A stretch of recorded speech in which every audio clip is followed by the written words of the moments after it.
Hai teman-teman semua, kembali lagi ke acara Sinyal Ngobras edisi 20 sampai 20 November 2023 di mana kita bakal bahas terkait dengan berita kripto terbaru sekaligus terkait dengan potensi-potensi yang bakal bergerak ya untuk aset kripto seperti ya token-token yang udah ada di toko kripto gitu kan. Sekaligus kita bakal bahas juga ya terkait dengan performa token-token yang sudah kita analisa gitu kan di minggu kemarin dan kita bakal lihat performanya di Sinyal Ngobras ini gitu. Pastikan teman-teman ya do your own research atau apa namanya analisa ya menggunakan analisa pribadi karena ini hanya sebatas analisa pribadiku aja. Jadi teman-teman tetap perlu harus ya menganalisa secara pribadi apakah teman-teman itu sekiranya Mas Vicky bilang ini token ini bakal naik gitu kan, ternyata turun dan sebagainya. Nah, itu teman-teman harus adjust lagi terkait dengan potensi dan resiko yang akan teman-teman tanggung gitu. Oke, langsung aja kita bakal bahas ke topik utamanya, yaitu kita bakal bahas dulu terkait dengan apa sih di minggu kemarin sentimennya gitu. Nah, kita bisa lihat di sini, buka toko news ya, di mana teman-teman bisa mendapatkan informasi terbaru terkait dunia kripto dan jangan lupa ya teman-teman tetap baca yang namanya berita ini secara lengkap, jangan sepotong-sepotong dengan harapannya teman-teman tidak misleading terkait dengan judul-judul yang ada gitu ya. Nah, di sini ada si Javier Milei memenangkan pemilu Argentina, yang di mana si Javier ini dia itu sangat pro dengan yang namanya Bitcoin.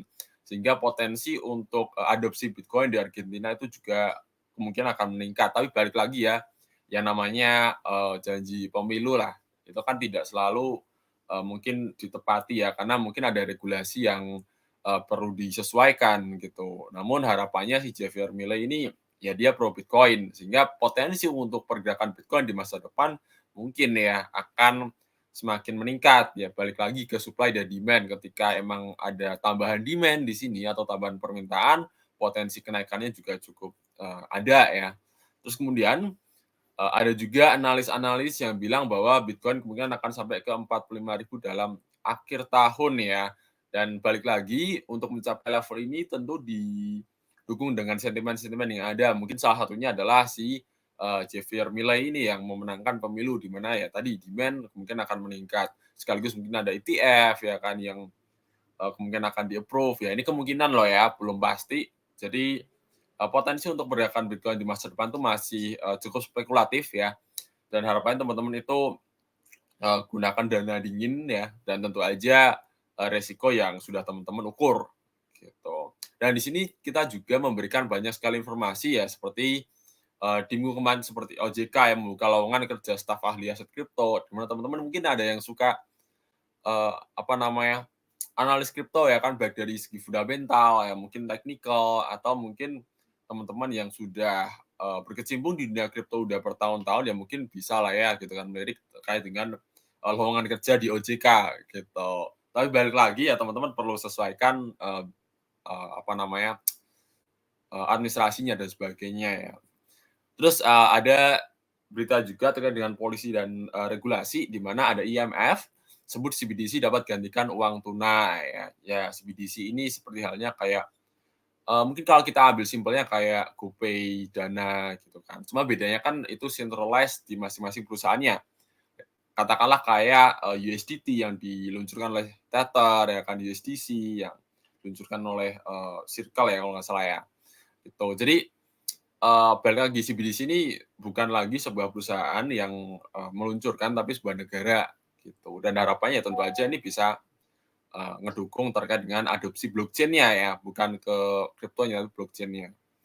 Gitu. Itu langsung aja kita ke analisa yang sudah kita bahas di minggu kemarin ya. Disclaimer lagi bahwa ini merupakan analisa pribadi dan tentu aja teman-teman sekalian yang ngikutin aku harapannya adjust resiko karena di sini aku udah mencantumkan stop loss dan sebagainya. Tapi balik lagi ke teman-teman, teman-teman bisa bebas untuk adjust di sini dari taking profit, entry, stop loss dan sebagainya. Aku hanya sebatas ngasih gambaran mana yang berpotensi bullish atau bearish ya. Oke, kita lihat di sini. Nah, Di sini kita bisa lihat, last top liquid watch list-nya di 13 sampai 19 November 2023, yaitu ada gas, Solana, SRP, Matic, dan BNT ya. Di mana, gas itu berpotensi minggu kemarin ya kan, analisanya itu sekitar 30%-an potensi keuntungannya. Namun, secara weekly ya kita lumayanlah mendapatkan 12,81% dan, ini tetap bergerak ya gitu. Jadi teman-teman yang sekiranya hold, buy and hold di minggu kemarin mungkin ya cuman seginilah. Ada Solana sekitar 21,13%, ada SRP 1,76%, ada Matic 6,8%, BNT minus 6,5% ya. Sebenarnya untuk BNT ini dia udah turun sekitar 20%-an ya, tapi kena stop loss dan ya kita bisa lihat di sini secara recent-nya ya, itu di bawah harga stop loss jauh gitu ya. Jadi ya harapannya teman-teman selalu pasang stop loss lah di sini. Oke, next. Kita ke battery basisnya di minggu kemarin yaitu ada AVAX, ada Cardano, HIVE, Rune, dan YLV, Luvium ya. Di mana AVAX ini naik ya, jadi $22 ya. Sebenarnya ini naik sekitar 25%-an. Sorry. Terus kemudian ada Cardano sekitar 7,8%, HIVE 6,52% ya kan. Terus kemudian Rune 11,83% dan Illuvium 1% ya. Jadi so far kalau kita bisa lihat di sini ya potensinya apa namanya, mereka masih growing ya, growing up untuk secara harganya. Jadi yang koreksi justru malah yang tadi topik list-nya gitu. Kita ke minggu ini ya, yaitu ada MEME, ada GRT, Link, Rose, dan FTM. Di mana teman-teman ya, kelima koin ini berpotensi mengalami kenaikan belasan persen ya. Dengan MEME itu potensi pergerakannya 19,69%. Tapi balik lagi ya, bahwa MEME ini merupakan MEME token yang tentu aja sifatnya adalah spekulatif ya. Jadi cukup berhati-hati dan teman-teman perlu pantau lebih lanjut untuk MEME ini. Untuk JRT, Link, Rose, dan FTM ya kita bisa lihat di sini potensinya juga lumayan. Nanti kita bahas terkait dengan technical analisanya. Nah, ada bad weekly batches-nya, yaitu ada Sui, ada Rune, ada Tia, Gas, dan Matic ya. Dimana kelima koin ini ya, Tia ya, Celestia itu udah naik cukup tinggi banget ya. Dimana sejak awal listing sampai sekarang terus mengalami kenaikan yang masif ya. Dan kita bisa lihat di sini potensi untuk koreksi ya, untuk Sui, Rune, dan Tiagas Matic itu sekitar ya belasan persen. Untuk Matic 6%-an. Karena memang Matic ini merupakan salah satu kripto dengan market cap cukup tinggi, sehingga kepercayaan investor terhadap Matic juga cukup tinggi. Sehingga volatility-nya akan cenderung lebih rendah. Gitu. Langsung aja kita ke topik basisnya. Secara teknikal, kita bisa lihat di sini. Ya, untuk meme ini berpotensi mengalami penurunan terlebih dahulu ya. Mungkin di hari ini, di hari Senin atau hari Selasa, dan kita akan menjumpai meme ini di harga 0,2731. Ya, di area ini merupakan area supportnya ya. Kita bisa lihat di sini. Dan kalau semisal dia bergerak di bawah 0,263, dia berpotensi untuk koreksi lebih dalam. Nah, balik lagi, hati-hati terhadap meme token karena sifatnya itu sangat volatile dan cukup spekulatif ya. Kemudian ada GRT. GRT ini udah confirm dia break up ya. Jadi dia udah konfirmasi menembus area resistance line-nya dan potensi akan dites supportnya. Kecil sih di 0,133. Di mana teman-teman kalau mau entry ya amannya di sini sih. Ini kalau aku pribadi ya gitu. Balik lagi ke teman-teman yang sukanya, misal aku sukanya entry di support yang agak rendah gitu ya, nggak masalah. Gitu. Dengan potensi sekitar 18,58% untuk GRT ya. Kemudian kita lanjut ke Link. Dimana Link ini juga sama seperti GRT, bedanya dia udah confirm-nya sangat-sangat tinggi dan ada ini ya teman-teman ya, kemungkinan potensi untuk double top. Tapi balik lagi ya, kalau teman-teman mau amannya, entry di 14,443 US dollar ya. Ini potensi karena dia mungkin akan retest support di situ. Kalau misal dia bergerak di bawah 14 dolar, mungkin dia akan koreksi. Kalau bisa masuki gitu ya, karena memang Link ini udah naik cukup tinggi sehingga agak rawan ketika ada indikasi berpotensi turun ya. Kalau turun kemungkinan turunnya juga lumayan dalam gitu. Kemudian ada Rose, ya Rose ini juga sama, dia ada confirm untuk breakup dari resisten lainnya dan dia sedang mencari supportnya di sini teman-teman. Jadi kemungkinan hari Senin atau Selasa itu Rose kemungkinan akan menjumpai di area supportnya ini. Ya, mungkin Selasa pagi, Selasa siang mungkin dapat lah di sini ya. Jadi tetap pantau teman-teman. Harapannya teman-teman selalu dior dan adjust untuk resikonya. Semakin gede dananya ya juga resikonya perlu dijaga ya. Nah ada FTM, kita bisa lihat di sini. FTM ini mengalami hal yang sama, cuma bedanya ya teman-teman ya. FTM ini cenderung lebih low, ya, cenderung lebih stabil. Dan di sini sebenarnya ada indikasi untuk head and shoulder sebenarnya ya. Tapi kepercayaan pasar terhadap tadi token-token yang udah kita bahas bahwa kemungkinan akan berpotensi naik untuk altcoin. Jadi FTM ini kemungkinan akan sama dan kita bisa lihat di sini FTM ini cukup bullish ya. Jadi secara tren dia masih bullish, jadi kita cari support terdekatnya. Gitu. Atau yang sekiranya nggak berani untuk entry FTM gitu kan.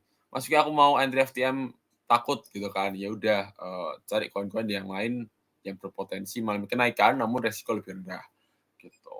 Itulah kelima koin yang berpotensi mengalami kenaikan di minggu ini. Kita bakal bahas ke 5 koin yang berpotensi turun di minggu ini. Itu ada SUI. Ya, ini kemungkinan dia berpotensi untuk membentuk bearish flag, di mana potensi ini terjadi ya, targetnya ya tersentuh di 0,4619 sekitar minggu depan sih ya. Jadi potensi penurunannya ini cukup confirm bahwa dia akan turun ya, SUI. Dengan potensi penurunan yang cukup dalam juga, sekitar 17%-an. Ya, ini sangat-sangat dalam sih sebenarnya sih untuk token-token semacam ini ya. Gitu. Kemudian ada Rune, di mana Rune ini sama, dia membentuk symmetrical triangle, tapi bearish ya. Di mana dia sedang konsolidasi untuk breakdown dari supportnya dan dia berpotensi untuk mengalami penurunan lebih lanjut. Kemana Mas Vicky ya? Ke 4502. Di mana potensi penurunannya ini ya lumayan untuk turun. Gitu. Kalau memang confirm seperti ini ya dia bisa membentuk head and shoulder di sini ya. Kalau head and shoulder gimana ya? Udah dia confirm untuk bearish lebih lanjut ya teman-teman ya. Mungkin bisa sampai ke $3,5, mungkin sampai ke $4 bisa aja. Itu untuk Rune. Kemudian ada TIA, Celestia, di mana potensi untuk Celestia ini dia akan ke area supportnya sih gitu. Sebenarnya dia udah breakdown, dia udah lepas dari trennya, tren bullishnya, dan dia mungkin akan mengalami tren bearish gitu. Ini potensi aja ya teman-teman ya. Jadi dia kemungkinan akan coba dites resistennya lagi di $6,9 dan dia kemungkinan akan turun ke $5,3 ya, dengan potensi minus sekitar 22% untuk Celestia. Kemudian ada gas. Gas ini juga sama, dia membentuk bearish pennant. Ya kita bisa lihat di sini. Bearish pennantnya ini cukup memberi konfirmasi ya, di mana ada candlestick bearish cukup dalam di sini dan ada indikasi untuk potensi breakdown dengan minus sekitar 16%-an dengan target $6,8 ya. Ini cukup hati-hati untuk teman-teman yang suka trading di gas. Kemudian ada Matic. Matic ini sama, ini Matic potensi aja ya teman-teman ya, balik lagi. Ini potensi aja Matic membentuk head and shoulder. Dia udah confirm di sini resistennya udah tertolak ya. Ini juga sama. Udah tertolak jadi potensi aja. Potensi kalau dia head and shoulder dia turun sekitar 5,67% minusnya ya. Dengan asumsi bahwa dia dengan target di kakinya dia. Bukan kaki sih, tapi ke kayak pundak yang sini lah, yang lengan lah ya istilahnya. Gitu. Jadi sebenarnya kalau mau target untuk head and shoulder itu sebenarnya mungkin bisa lebih dalam lagi ya teman-teman ya. Mungkin bisa sampai ke $0,7 bisa jadi, tapi spekulasi terlalu jauh ya teman-teman. Jadi kita ambil yang dekat-dekat aja. Untuk Matic. Itulah kelima koin yang berpotensi mengalami penurunan di minggu ini. Jadi harapannya teman-teman Dior ya, disclaimer bahwa ini merupakan analisa pribadi, bukan sebuah ajakan untuk beli atau jual, karena sepenuhnya ya transaksi itu ada di tangan teman-teman. Aku hanya sebatas ngasih insight terkait dengan koin-koin mana sih berpotensi naik atau turun gitu. Balik lagi ke teman-teman, gue serahkan semuanya ke teman-teman. Aku di sini cuma membantu screening-nya aja gitu. Oke, itu aja dari aku. Sekiranya kalau ada pertanyaan ya kan, Mas Vicky mau analisa IUEO gitu kan, misal boleh langsung request aja, misal ya request ke community-nya atau kripto di grup Telegram atau mungkin ke sosial medianya, itu boleh banget sih gitu. Itu aja dari aku untuk Sinyal Ngobras edisi 20 sampai 26 November. Sampai jumpa di next Sinyal Ngobras edisi selanjutnya. Bye-bye.